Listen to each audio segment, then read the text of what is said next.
We are turning our attention now back to 2016 and last night's presidential debate. It has been the top trending thing on Twitter overnight, not surprisingly.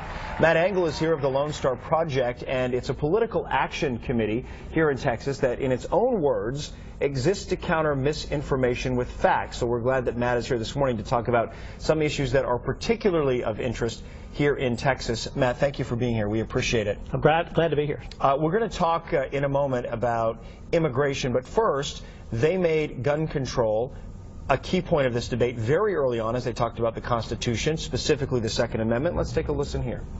If my opponent should win this race, which I truly don't think will happen, we will have a Second Amendment which will be a very, very small replica of what it is right now. Because I support the Second Amendment doesn't mean that I want people who shouldn't have guns to be able to threaten you, kill you or members of your family. She talked about closing the gun show loopholes. She talked about closing any loopholes with online sales. No news in that, correct? We know that's where Hillary Clinton has stood on this issue. No, and the most important thing is she reinforced her support for the Second Amendment and the right for individuals to own guns. But she also pointed out that Justice Scalia, in his decision, made it clear that could be reasonable regulations that go to closing the gun show loopholes, that go to making sure that people who are mentally unstable or have a criminal record can't easily get guns, or, as she said, people on a terrorist watch list who can't get on an airplane ought to be restricted as to whether or not they can have a gun. Trump, for his part, as he talked about the Supreme Court and the very important role the next president will play in nominating that Supreme Court justice, alluded to the fact that he has a short list who are very qualified but didn't mention any names. Well, that's clear that, first of all, he has learned to say Second Amendment, but he probably can't remember any of the 20 people that he's suggested to the Supreme Court.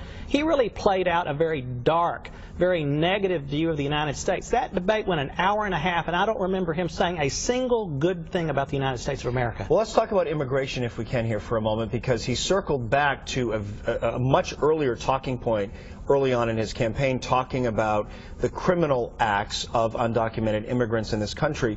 Hillary Clinton has in the past taken a very different approach, highlighting the success stories of undocumented workers who have found a path to citizenship. You couldn't get more polar opposite there in their stance. No, but what Hillary was able to also do is point out the hypocrisy of Donald Trump on this entire issue, pointing out the fact that he had used undocumented people to work on his own Trump Tower, and also that he had imported Chinese steel to build his buildings. And so by pointing out that hypocrisy, then she was also able to turn to the fact that he wants to separate families. He wants to separate mothers and fathers from their sons and daughters. That's not where America is. That's not where America's ever been. He did, though, hold her accountable on the fact that she has voted on a bill for better border security, and that has led to the building of fences along the border in areas that are most vulnerable to undocumented immigrants coming over. Well, I think that was actually him doing her a favor. He pointed out the fact that she has supported border security and that she has supported a bill that calls for limited structures to help where there are particularly vulnerable places.